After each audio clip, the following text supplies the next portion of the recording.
Hello there again, everyone. Welcome back to another Rock Your Journal. Now, I'm starting this video off slightly differently. I said I was going to go through my fairy books, of which I couldn't lay my hands on them, but I found these two books. So this one is Springtime Tales. Now, it's a lovely, lovely book. Unusual, actually, because if I show you one of the pages, look, I don't know whether you can see, but it's folded in half, the page, so that that's one side of the page and that's the other, and then it's got this pocket area inside of it. But the other reason why I love it is it's all embossed, so when you run your hand over it, it's all textured.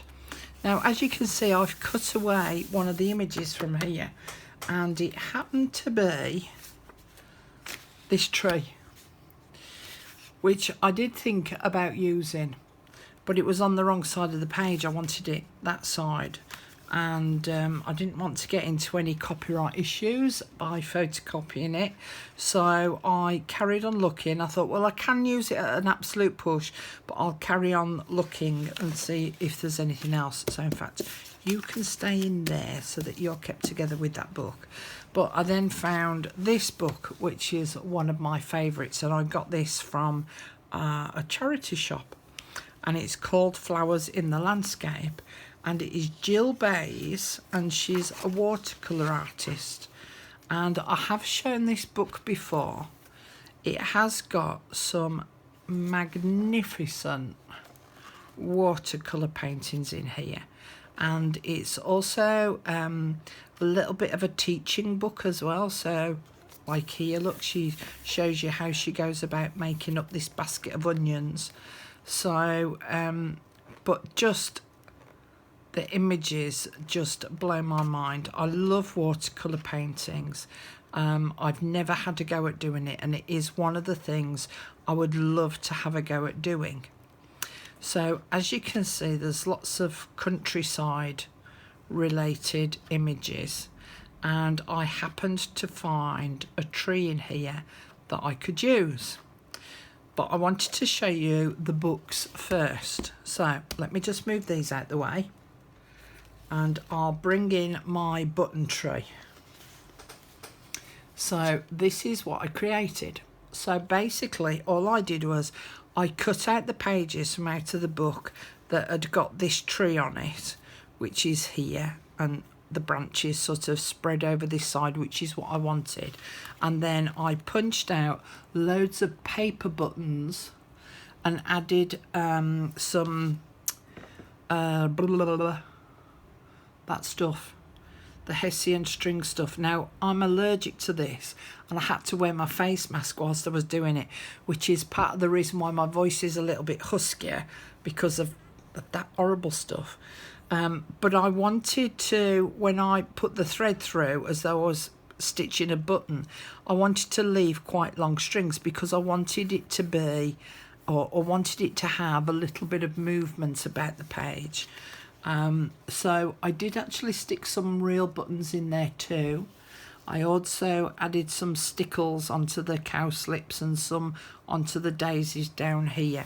Now, it hasn't ended up quite as I wanted it to. It hasn't ended up quite as pretty as I wanted it to, but it fulfilled the brief of a button tree. So in that sense, I'm quite happy with that. So yeah, I mean, I've got some leaves as well which overhang the top of the page, so I did those little I did the circle punch and then punched the leaves out from the circles, so I did that too. So yeah, that's my button tree. Okay, let's go on to what we're going to do today, and for the 10th of February. See you in a second. Phew is all I can say. I've got a single page. Okay, so this one is for the 10th of the 2nd, 21. And draw my screws. Doo-ba-doo. Okay, so the prompt for today, and it sounds confusing, but bear with me. So the prompt for today is make a backwards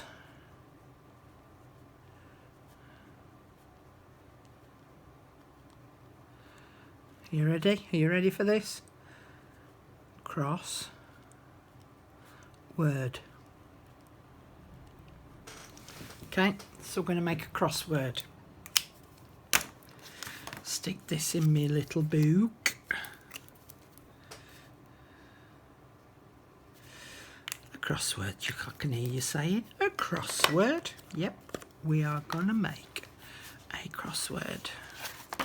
Stick that in there. Well, let me just put my pen in there and then I'll know which page I'm working on. So that's going to slot under there. Oops. Okay. So you're going to need some graph paper. And I've got this one which is really quite big squares on it. Now if you don't have any, you can print some off. If you do a search on Google on images, you can get some large hold graph paper. And I'm going to cut this so that it's to size. So I'll probably end up cutting up there. And I don't want to fill the whole page. I want to leave a little bit of space, so I'll cut out, where's my squizzers? There. I'm just going to do this roughly for now so that you can see what it is that I'm going to do. Okay. And I will probably stick this onto some card so that it's got a bit more body, because it's quite a flimsy paper, this. Okay, so as you can see, I've got it to fit up in this top 2/3 of the page, and I've left 1/3 of it empty. All right, you can do it to whatever size you want to do. So I would get a piece of graph paper like that, and it's backwards because you're going to fill it with words. You're going to fill it with words that you like. Okay, so for me, I like the word discombobulated.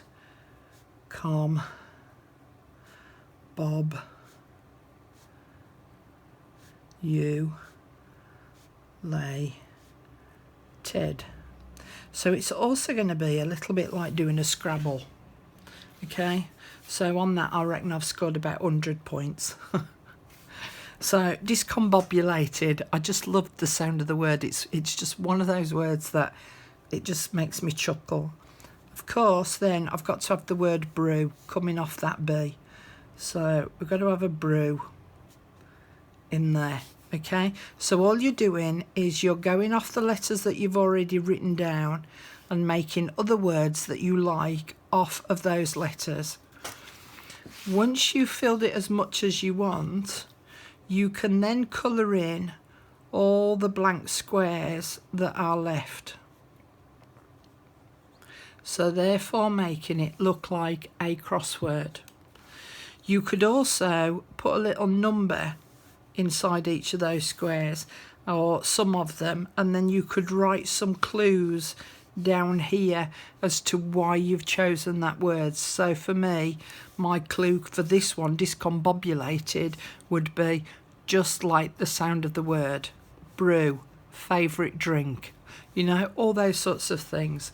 So excuse me, I thought it would be quite fun to write down some of your favourite words in a crossword stroke Scrabble format, and then mount that onto a piece of board or maybe a dictionary page, and then write some clues down here as to why you've chosen some of those words.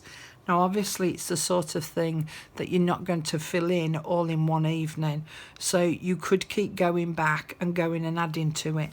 If that's the case, I would leave it as a separate piece of paper and only glue it into your book once it's filled up and once you've coloured in all the blank squares. Okay, so have some fun with some favourite words that you have, and enjoy making your backwards crossword. Have fun, and I'll see you all again in the next video. Bye for now.